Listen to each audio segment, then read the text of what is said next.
The story of David is incredible in every way. It has brutal violence, complex characters, and really challenging relationships. It's like Game of Thrones came straight out of history with a better ending. If there's a studio looking to make a life of David into a TV show, that's a story that fully deserves it. Let me show you what I mean. David got his start the way that many Hebrew boys did, as a shepherd taking care of his father's flocks, and he was a fearsome shepherd at that. While David was still a boy, the prophet Samuel came and visited Bethlehem, the town where David was raised, and the elders of Bethlehem were terrified. You see, the last action that Samuel had taken was to tell Saul, the current king of Israel, that God had rejected him as king for his continued disobedience. The last straw was that Saul took an enemy king hostage when God had explicitly instructed Saul to kill everyone. So Samuel comes in to tell Saul that he's no longer going to be king and his lineage is going to be replaced by somebody else. Then Samuel calls for the enemy king to be brought forth, draws a sword, and hacks him to pieces in front of everyone.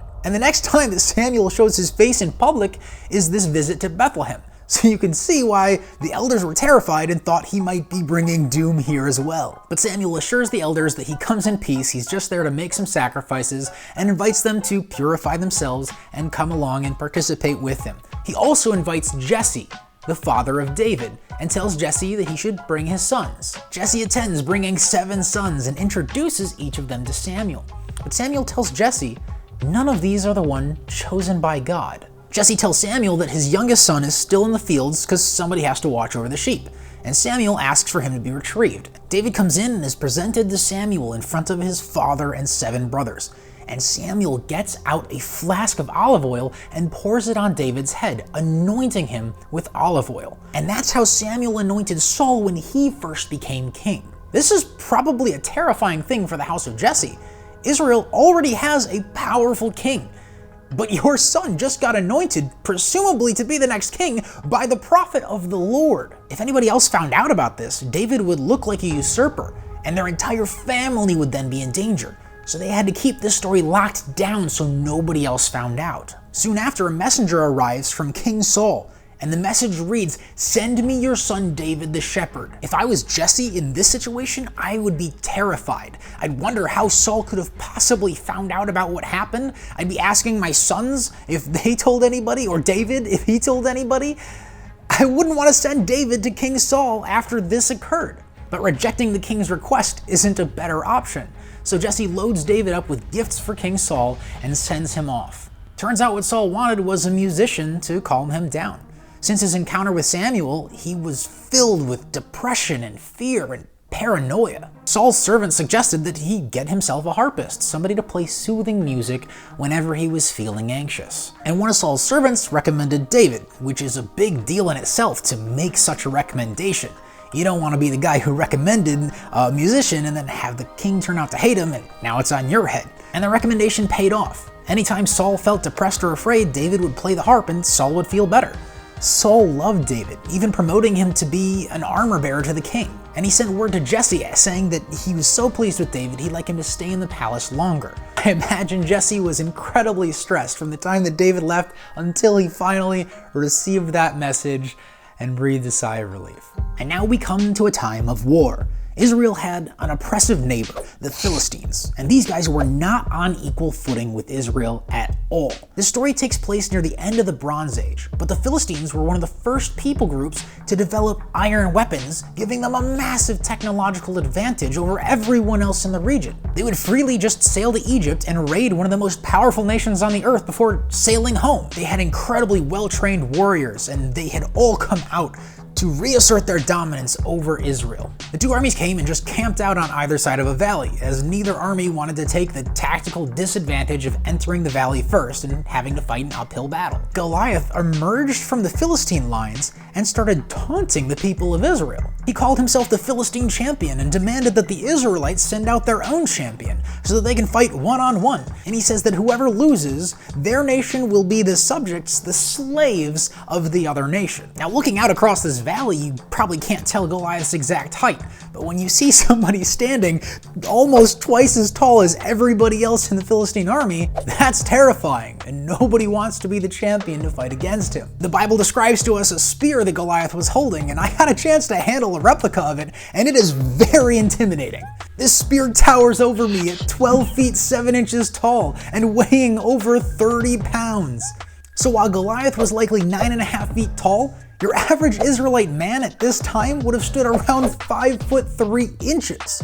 By the way, there is an immense amount of effort that went into crafting this spear, making sure that it's accurate to the way that they would have created it at the time, and the size that it would have been for Goliath, and how tall Goliath likely would have been. All that technical stuff I'm gonna do a whole different video on because I don't want to deal with it here. So Goliath, with these massive advantages in height, weapons technology, and experience, all the Israelites are terrified of him, except for David. And David tells Saul, hey, don't worry about this guy, I got it. And Saul tells David, you're being ridiculous. This guy is a seasoned veteran with years of experience in war, and you're just a boy. And just to clarify, boy does not mean that he was like 10 or 12. David's probably 16 or older at this point, nearly a fully grown man. But because the Bible doesn't say anything specifically about David's height, he's probably this average height of around 5 foot 3.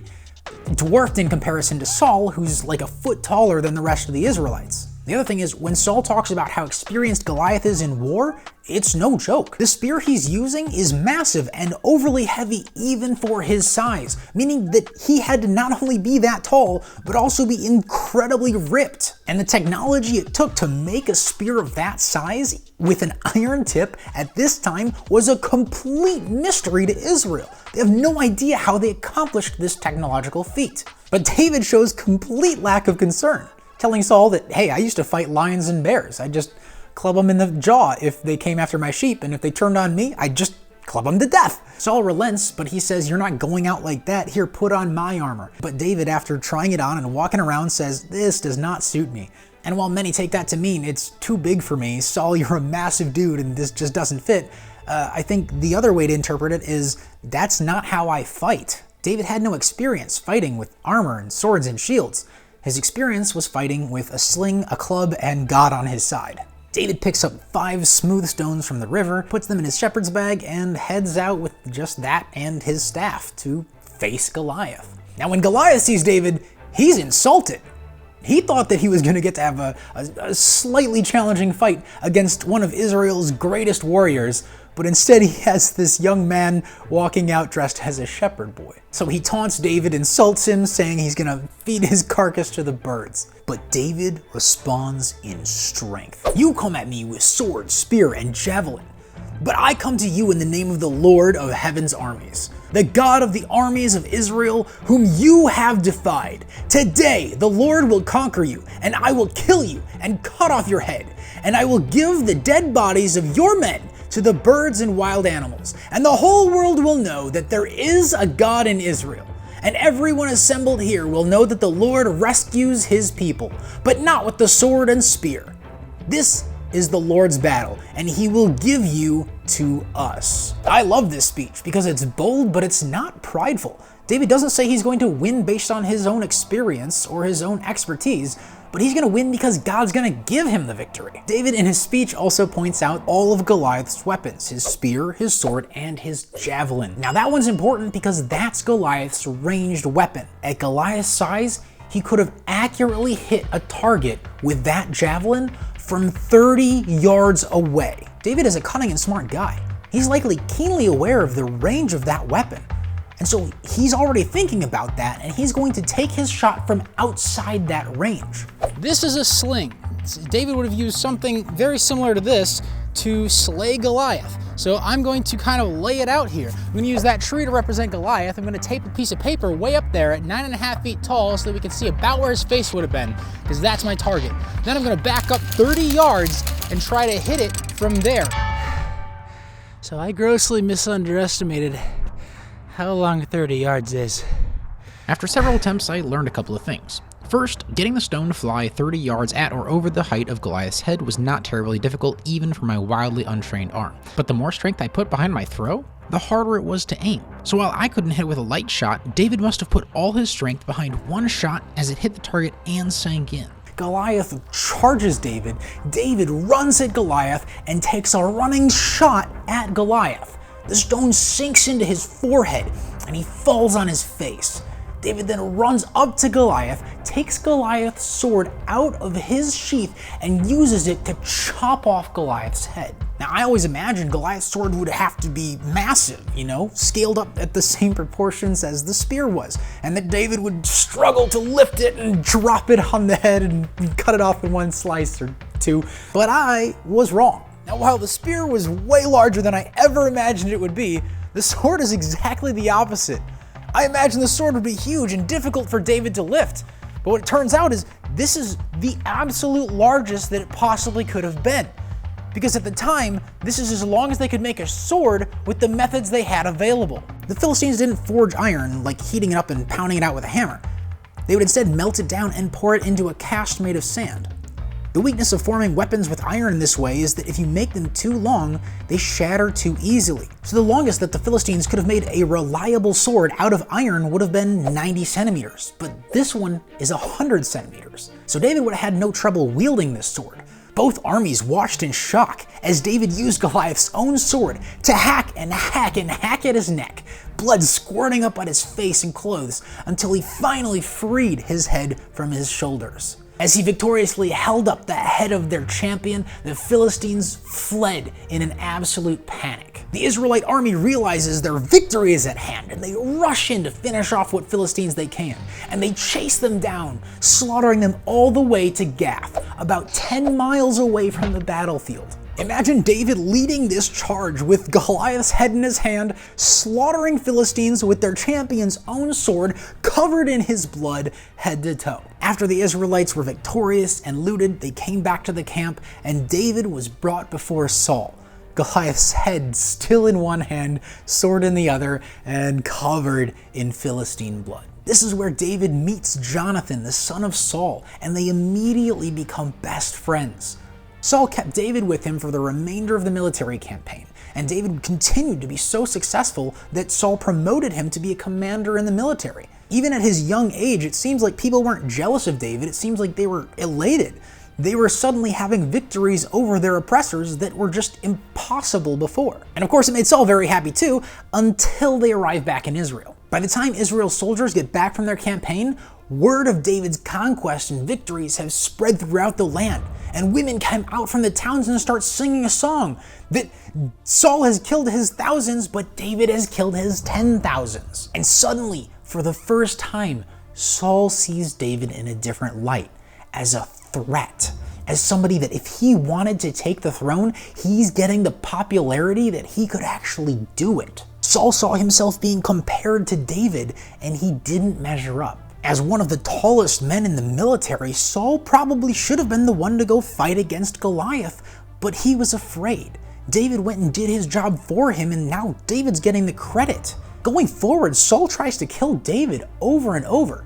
He throws spears at him, he sends him into battles that he thinks are unwinnable, but David just wins them. Sometimes Saul even gets his servants and his children together and says, hey, go try to assassinate David. But the crazy thing is, Saul's children are on David's side, and they support David's claim to be the next in line for the throne over their own claim to the throne. And throughout all of the attempts to kill David, David keeps on working for Saul, knowing full well that Saul is always trying to kill him. But David absolutely refuses to leave until Saul actually just gathers the army and tries to take the army to go kill David. On his way out of Israel, he makes one last stop at the town of Nob to consult the priest Ahimelech. And he straight up lies to Ahimelech, saying that he's on a mission from the king and he had to leave in such a hurry that he didn't even have time to gather food or any weapons. He asks Ahimelech if he can supply him with those. Ahimelech says, I don't have any food except for the bread on the altar, you can have that, and I don't have any weapons except for the sword of Goliath. David says there's nothing like it, and so he takes the sword, the bread,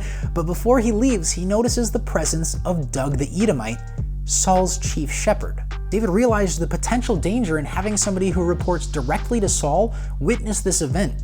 where he's being given food, resources, weapons from somebody who's completely innocent in this scenario, but David's doing it while fleeing the country as an enemy of Saul. David realizes the repercussions that this could have for Ahimelech, and he considers just killing Doeg as a preventative measure, but he decides against it. David leaves Nob and heads directly for Gath, the city that Goliath was from. Now that doesn't seem too smart to me, but his reasoning seems to be something along the lines of the enemy of my enemy is my friend, so he tries it. But as he's waiting to see the king, he overhears the officers talking about him, saying, hey, isn't that the king of Israel?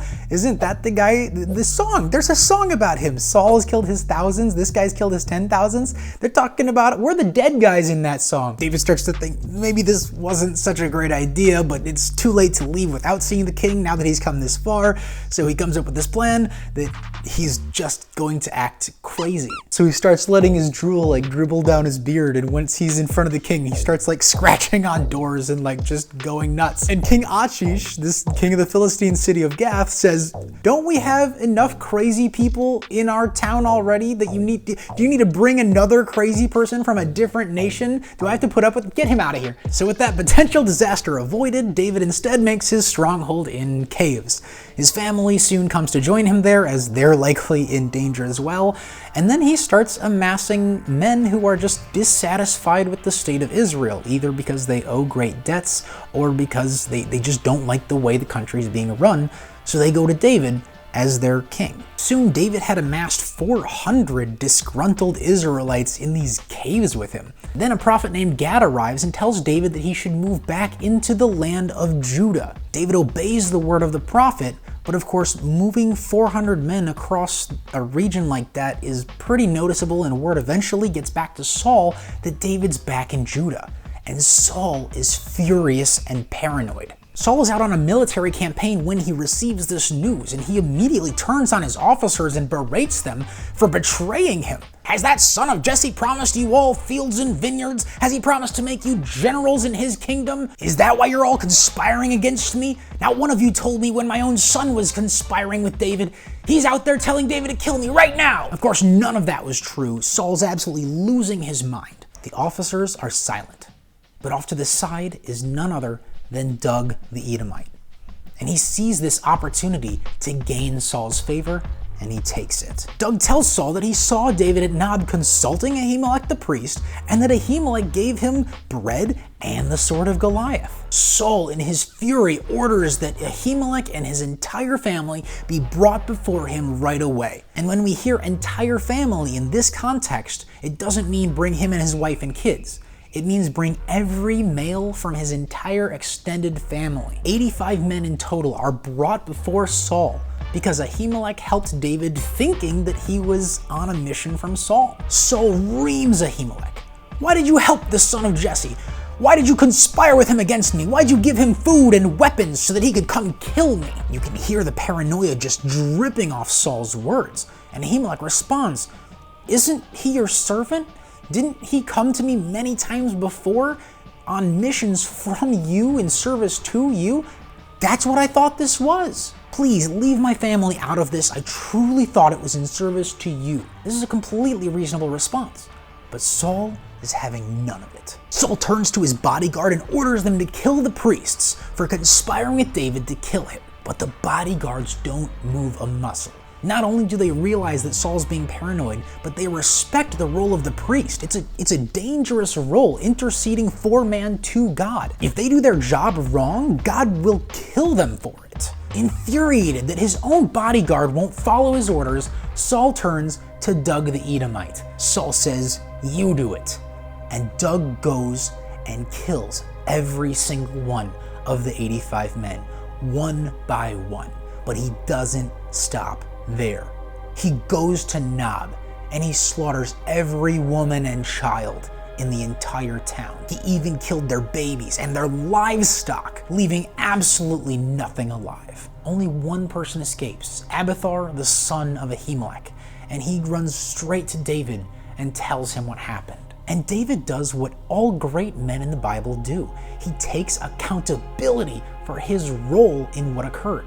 He blames himself for having the foresight to see this might happen and doing nothing. This is a great lesson repeated throughout the Bible. You cannot change other people's actions, other people's evil, but you can change your own. And you should hold yourself accountable for everything you choose to do and everything you choose not to do. David vows that from there out, he's going to protect Abiathar with his life, and Abiathar joins David and his men. One day while in the wilderness with his men, David hears that a town in Judah is being attacked by the Philistines. David asks God what to do, and God says, go save them. But David's men are terrified.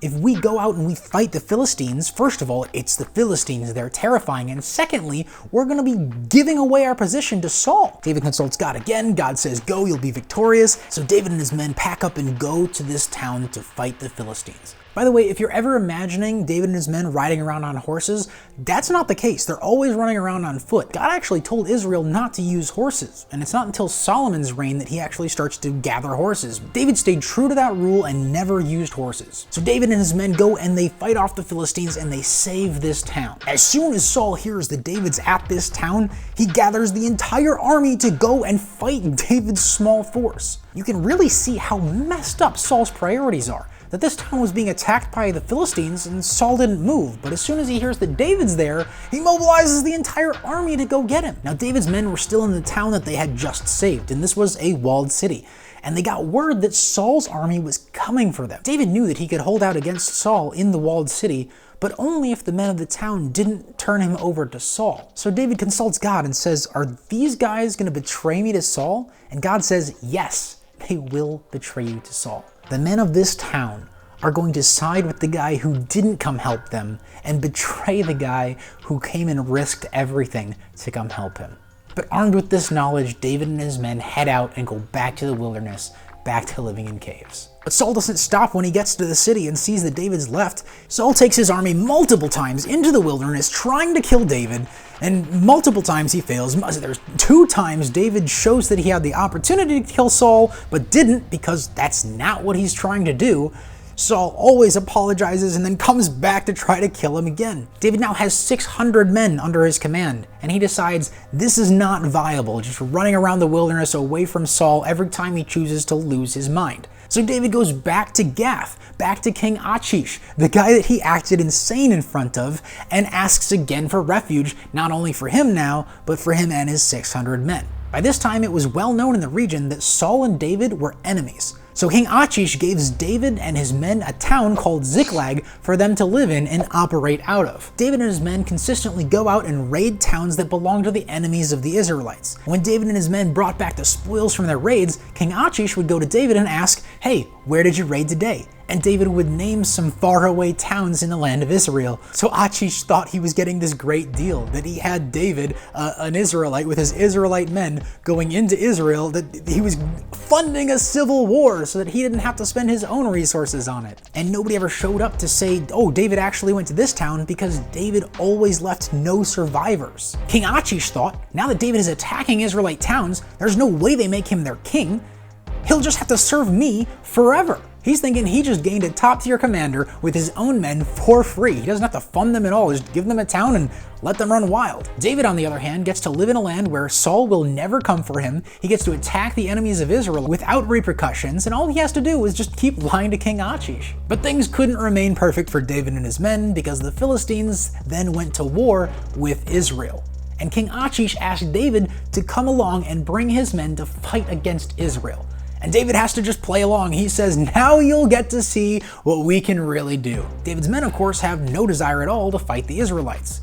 But they're used to trusting David by now, and they just follow him alongside the Philistines and line up for battle against Israel. But Achish is not the king of the Philistines, he's the king of Gath, which is one of 5 Philistine capitals with 5 Philistine kings. So when Achish shows up to battle with David in tow, the other 4 kings have a big issue with it. They said he's an Israelite. They brought up the song about him killing tens of thousands of Philistine warriors. They think Achish is like an idiot. How could you trust this guy? What if he turns on us during the battle and then he goes and becomes king of Israel? King Achish fires back. Do you know who this guy is? He's on like the #1 most wanted list in Israel. All he does, he lives in one of my towns and he raids their cities. They hate him and he hates them. Why would you not want this successful commander coming in and fighting for us?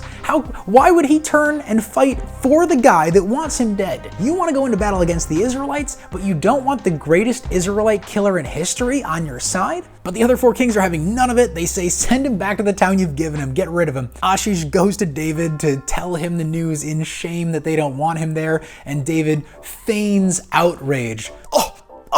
Have I not served you well all these years? Have I done anything to make you distrust me? And Achish is like, I know, I'm sorry, it's not me, it's them. What, I'm not allowed to accompany my king into battle? Of course, in reality, this is a huge relief to David and his men that they don't have to fight against the Israelites, but that relief fades quickly when they get back to Ziklag and see that their town has been raided and their wives have been taken. David and his men, who have just marched to and from a battlefield, get up and march again out to find where their wives have been taken. When they get to a point where they have to ford a river, some of the men are too tired to do so. Remember, these weren't initially warriors, they were just men who were dissatisfied and disgruntled. So David leaves the 200 men who are too tired to continue with all their supplies, and he takes just the last 400 men with their weapons and what they need for battle. They ford the river and they go after the people that took their wives. On their way across the wilderness, they find a dying, starving Egyptian man. They nurse him back to health, and he tells them that he was the slave of one of the raiders, and that the raiders are Amalekites, the same people that Saul failed to wipe out when God told him to. The Egyptian leads them to the Amalekite camp, where the raiders are eating and drinking, celebrating their successful raids. David's men rushed in, started slaughtering the significantly larger force of Amalekites. Some of the Amalekites escaped, but they got what was important. They got their stuff and their wives back, and they returned back to Ziklag with it. And it turns out they had a lot more loot than just what they lost, because these guys were going through towns in Israel and raiding them while the Israeli army was off fighting the Philistines. So David sent off some of the excess loot to all the towns that helped him hide while he was in Judah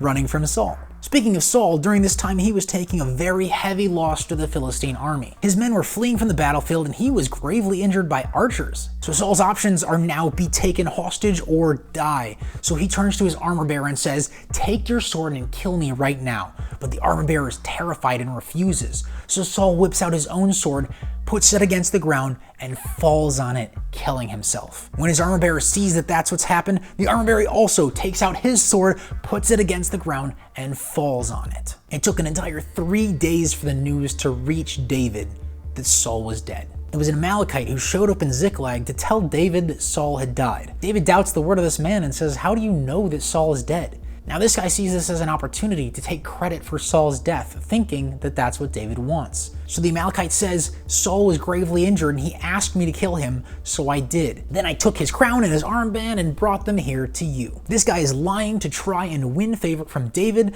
but he ended up doing the opposite because David did not want anyone killing the king of Israel. David tears his clothes in sadness and asks the man, why are you not afraid to kill the Lord's anointed one? The man had no response, terrified, realizing that David was not seeing this as a favor. David turned to one of his men and said, kill him. And the man thrust his sword into him, dying for a lie he told, trying to get ahead. It still takes some time after this before all of Israel accepts David as their king, but this is the first major step towards that happening. There are so many stories and lessons from David's life, and a lot of them are just compact, small stories, and that's why this story deserves a TV show, and it could never really be a good movie. There's just too many little things that happen. There are so many small stories with such depth that they deserve to each be explored individually. It's my dream to create that type of media someday, but until then, I'll just be telling those stories here. If you want to hear more stories like this, be sure to subscribe to the channel. And if you want to support the work I do financially, there's a link to my Patreon in the description. Thanks for watching.